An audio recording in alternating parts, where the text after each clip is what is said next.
Assalamualaikum warahmatullahi wabarakatuh.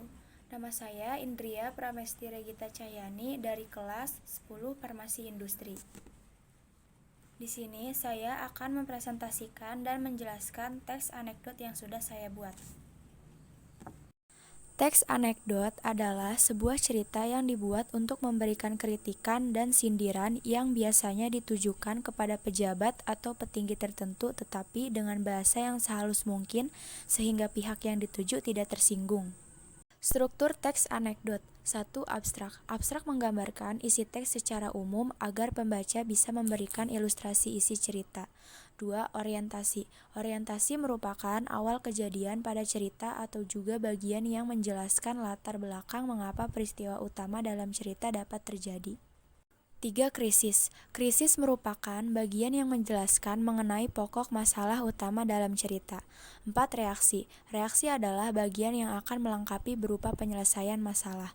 5. Koda. Koda adalah bagian penutup cerita dalam teks anekdot. Kaidah kebahasaan teks anekdot. 1. Menggunakan kata kerja lampau. 2. Menggunakan kata keterangan adverb bentuk lampau.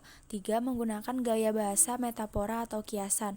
4. Menggunakan kata penghubung dan tanda baca yang sesuai kaidah. 5. Bersifat naratif atau diceritakan secara runtut. 6. Menggunakan kata sifat, kata benda, dan kata majemuk. 7. Terkadang dilengkapi dengan pertanyaan retorik. 8. Umumnya menggunakan bahasa informal atau bahasa sehari-hari. 9. Dapat memadukan antara fakta dan kejadian atau sekedar menceritakan kejadian unik. Contoh teks anekdot. Judul Si Sombong dan Si Tulus. Tokoh pejabat korup dan warga seorang laki-laki. Untuk nama dirahasiakan ya. Di tengah senja, seorang pejabat korup memancing di sungai. Saking asyiknya memancing, si pejabat tidak sadar air sungainya meluap. Banjir! Si pejabat hanyut dan tidak sadarkan diri. Begitu bangun, dia sudah berada di rumah warga. Betapa beruntungnya dia karena ada orang yang menyelamatkannya. Merasa utang budi, si pejabat ingin berterima kasih kepada warga yang telah menolongnya. "Kamu tahu tidak saya siapa?" tanya pejabat ke laki-laki di sana. "Tidak, tetapi wajah Bapak sepertinya tidak asing." Si laki-laki berusaha mengingat. "Memangnya Bapak siapa?" "Aku ini pejabat negara." Si laki-laki akhirnya ingat. Orang ini pernah ia tonton di salah satu acara televisi. "Karena sudah menolongku, kamu boleh minta apa saja. Katakan saja keinginanmu." "Benar Pak Pejabat." Si pejabat mengangguk. Ya, pasti akan kupenuhi. Kalau begitu, tolong Bapak jangan bilang ke siapapun bahwa saya yang menolong Bapak." Si pejabat pun terdiam. Setelah tahu maksud kata-kata laki-laki tersebut, Pak Pejabat bertaubat dan menjadi baik. Tamat.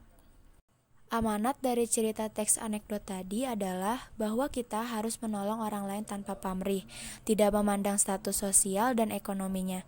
Di bagian ini juga kita dikagetkan oleh pernyataan warga yang berkebalikan dari logika biasa.